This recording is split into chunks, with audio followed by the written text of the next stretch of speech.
നമ്മുടെ Pathanapuram engine cardiac കെയറില് decarbonisation ഒരു Innova വന്നിരുന്നു. സ്ഥലം എവിടെയായിരുന്നു?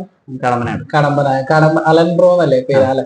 കടമ്പനാട് നിന്ന് അലൻബ്രോ കൊണ്ടുവന്നൊരു വണ്ടിയാണ്. അപ്പൊ കുറെ പ്രശ്നങ്ങൾ എന്നോട് പറഞ്ഞിരുന്നു. അതായത് ഫേസ്ബുക്കിലൊക്കെ കണ്ടതിന് ശേഷം എന്റെ വണ്ടികൾക്ക് ഇന്ന പ്രശ്നങ്ങളുണ്ട്, പരിഹരിക്കാൻ കഴിയുമോ എന്ന് എന്നോട് ചോദിച്ചിരുന്നു. ഞാൻ പറയും 100% കാർബണിന്റെ പ്രശ്നമാണെങ്കിൽ ഞങ്ങൾ പരിഹരിച്ച് തരും എന്നുള്ള കാര്യത്തിൽ ഉറപ്പ് പറഞ്ഞിരുന്നു. ഇപ്പോൾ കൊണ്ടുവന്നാൽ മതി, ചെയ്തു വെക്കാം. ഇപ്പൊ വാഹനം ചെയ്ത് ഞങ്ങൾ ടെസ്റ്റ് ഡ്രൈവ് ഓടിച്ചു. അലൻബ്രോയിൽ തന്നെ ചോദിക്കാം എങ്ങനെയുണ്ട് ഈ ചെയ്തതിന് ശേഷമുള്ള ഒരു അനുഭവം. അലൻബ്രോ എങ്ങനെയുണ്ട് കാര്യങ്ങളൊക്കെ? ഇപ്പം നേരത്തെ വൈബ്രേഷൻ കാര്യങ്ങളൊക്കെ ഉണ്ടായിരുന്നു, ഇപ്പൊ കുഴപ്പമില്ല. ഇപ്പൊ സ്മൂത്തായി. എഞ്ചിൻ സൗണ്ട് ഒക്കെ ഉണ്ടായിരുന്നു, അത് മാറി.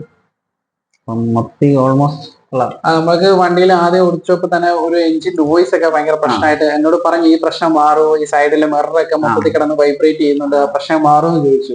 ഞാൻ പറയും ചെയ്തതിന് ശേഷം ചെയ്യാന്ന്. ആ പ്രശ്നങ്ങൾക്കൊക്കെ ടോട്ടലി സൂപ്പറായി. നമ്മൾ ഫേസ്ബുക്കിൽ പറയുന്ന വാചകം നിങ്ങൾക്ക് വണ്ടിക്ക് പവർ കിട്ടും, വൈബ്രേഷൻ കുറേ, എഞ്ചിൻ സൗണ്ട് ഒക്കെ ടോട്ടലി സ്മൂത്ത് ആക്കും എന്നാണ് ഞങ്ങള് ഫേസ്ബുക്കിൽ ഞങ്ങളുടെ പരസ്യവാചകങ്ങളായിട്ട് പറയുന്നത്.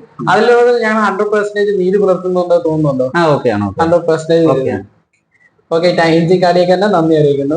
നമ്മളിതിൽ ഫേസ്ബുക്കിൽ ഇൻസ്റ്റയിലൊക്കെ പോസ്റ്റ് ചെയ്യുന്നതിന് അലൻബ്രോയ്ക്കോ പ്രശ്നങ്ങളൊന്നും ഇല്ലല്ലോ? Okay, thank you. Engine cardiac തന്നെ നന്ദി അറിയിക്കുന്നു. ഇനിയും നിങ്ങളുടെ സപ്പോർട്ട് ഞങ്ങൾ പ്രതീക്ഷിക്കുന്നുണ്ട്.